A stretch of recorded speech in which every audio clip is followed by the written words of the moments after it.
Yes po ako dito po.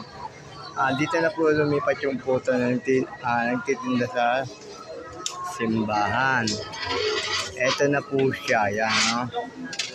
Yan, Bao Jumbo, yung kanyang bilihan ng puto. Yan, yung mga naghahanap sa kanya, punta lang kayo dito sa Sanjos, sa likod lang po siya. Ito po yung may-ari.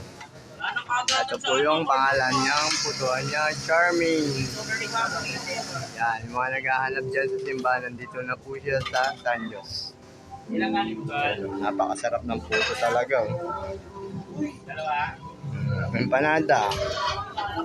Sauce 10.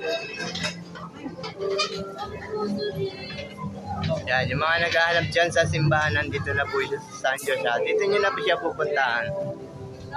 Yan, dahil may business po siya dito sa Sanjos.